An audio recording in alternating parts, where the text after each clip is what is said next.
ak ñi naan Pepe Kale Refane pép dama koy dagg foofu ak DKR 221 ku bëgg am lu leer ak yu bees tàkk aboneel ci DKR 221 ma fekk la faak 221 dooleel la ko ci.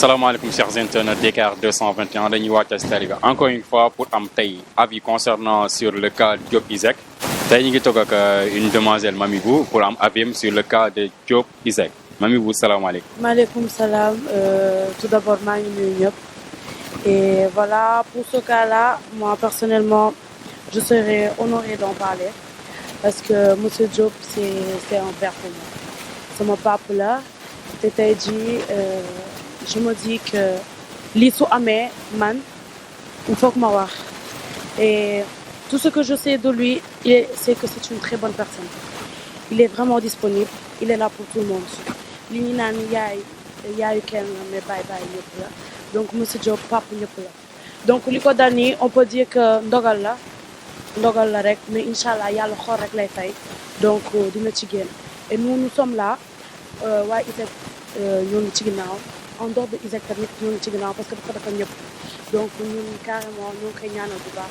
waaw man je crois que responsabilité bi si ñoom ñaar ñëpp la quoi mais tamit ñi si gën a def fayit mooy parents yi parce que je mënuma concevoir nit ki ak lu mënt bokkoo leen dara vous n'avez aucun lien familial nga sañ ko bàyyi noonu mu dem noonu ñu jëlal ko appartement biir Dakar en plus Dakar appartement bi nga xamante ni moom elle était seule en plus musicienne la loolu noonu tentation yi si nekk dafa bëri d'autant plus Diop aussi moom dafa nar a xam ni kilifa la tamit ci dëkk bi tu vois alors warul jël responsabilité yu mel noonu déjà juste parce que xaritu Abiba la li ma déggee tout mais aussi juste parce que loolu boo xalaatee ba xalaat da ngay xam ni kooku noonu dafa yàgg na am intention ci boy bi alors loolu noonu c'était pas du tout normal parce que kilifa la ci réew mi avant tout na ci xool ci doomam quand même aussi.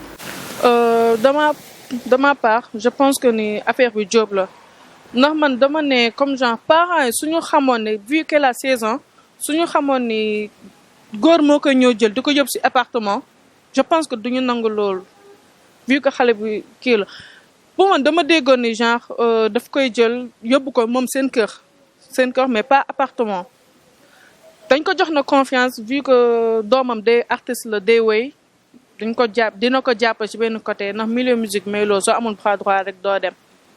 en fait responsabilité yi mën nañ ko départager parce que Diop Iseg responsable la ci parents yi aussi responsable ak fii bi parce que yi mënoo wax xale bi 16 ans la am yow mu leen ne kii mineur la nga koy jëlal appartement parents yi tamit ñu bàyyi ko ci loolu xale bu am 16 ans amagul 18 ans muy fanaan ci àll am appartement boppam ak otoom loolu c'est pas juste alors que léegi looloo xew lu bëri Diop Iseg tamit mënoon na xool réputation avec personnalité bu mu am ci dëkk bi tamit mënoon na ko xool ba mu veillé ci boppam ma nga xam ne lii du ko dal parce que xale bu ndaw la instant yi moom amatul benn excuse bu mu ci mën a génnee déjà ñu ñëw na ba pare ñu ngi doon yàq réputation bi te def xale bi tamit kenn demul ba ko un enfant de 16 ans yow nga ne da ngay tëdd ak paa boo xam ne sa moroomu maam la tamit nañ xoolaat suñu bopp avec parents yi léegi amatuñu temps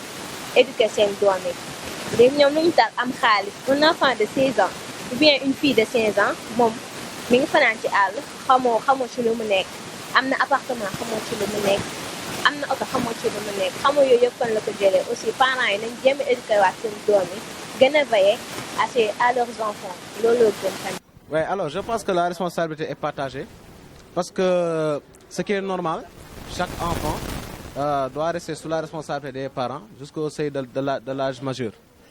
Donc, en deçà de certains âges, par exemple à 16 ans, c'est pas tout à fait normal qu'ici au Sénégal, et vu les situations que l'on vit récemment, avec les violations des filles et autres, de laisser sa fille, qui n'est pas encore majeure, laisser être seule dans son appartement, jusqu'à même être violée par un de ses encadreurs. Parce que cette responsabilité revient aux parents. Parce que c'est aux parents de superviser, de surveiller la fille jusqu'à un certain âge pour qu'elle soit en mesure de rester seul dans certaines situations. C'est pas normal.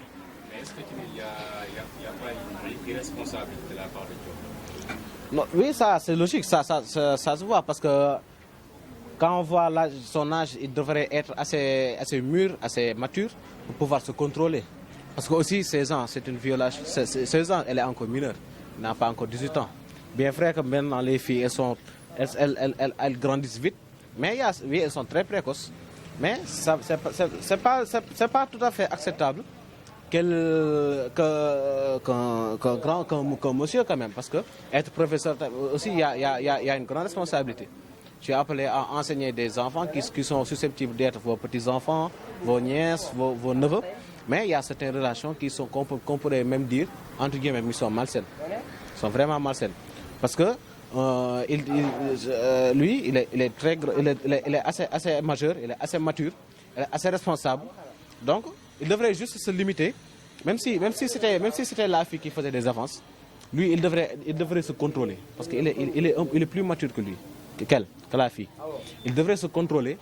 Mais bon, comme on dit aussi, les filles, tout ce qu'ils veulent obtenir d'un homme, ils l'ont. Parce que vraiment, je ne sais pas si c'est la fille qui a fait les avances ou c'est lui-même Diop qui a fait les avances.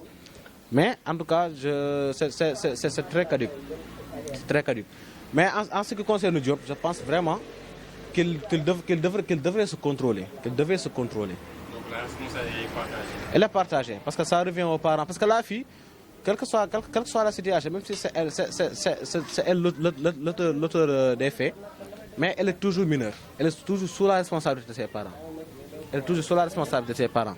Elle devrait être avec ses parents jusqu'à un certain âge. Elle ne devait pas sortir du seuil familial juste pour aller même étudier. Quelque soit, même si on dit c'est des célébrités et autres. Parce que les femmes, quoi qu'on dise, les femmes, leur mentalité a une limite. Elles ne passent pas trop à ce qui va arriver à l'avenir. Elles sont un peu naïves. Tout ce qu'on leur dit, elles croient à tout ce que l'on dit. Elles sont facilement on peut facilement les influencer. Donc, elles devraient faire beaucoup plus attention. Je vais pour lancer un message même aux filles de faire beaucoup attention à ces choses. Parce que d'habitude, même si on voit, ces temps-ci, il y a que les hommes de l'âge de Diop qui marient les jeunes filles maintenant. Mais il faut savoir faire le distinguo entre ces hommes. Parce qu'il faut toujours faire des investigations au préalable pour essayer de savoir. Parce qu'on n'est jamais sûr. En tout cas, d'une part, la responsabilité revient aux parents, mais d'autre part aussi les responsabilités de Diop. C'est tout ce que j'avais à dire.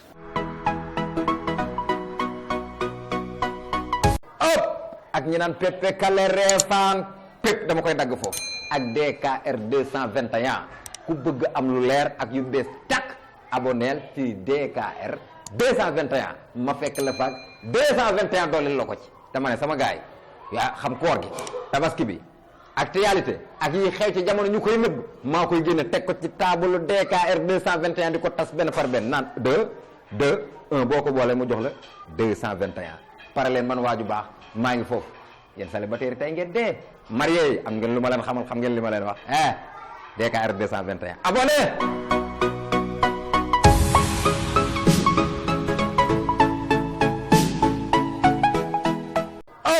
ak ñi naan pepe kale reefaan pep dama koy dagg foofu ak DKR 221 ku bëgg am lu leer ak yu bees tak aboneel ci DKR 221 ma fekk la faak 221 dooleel la ko ci dama ne sama gaay yaa xam koor gi tabaski bi actualité ak yi xew ci jamono ñu koy nëbb maa koy génne teg ko ci table DKR 221 di ko tas benn par benn naan 1 boo ko boolee mu jox la 221 pare leen man waaju baax maa ngi foofu yéen célibataire tey ngeen dee marié yi am ngeen lu ma leen xamal xam ngeen li ma leen wax DKR 221 abonné.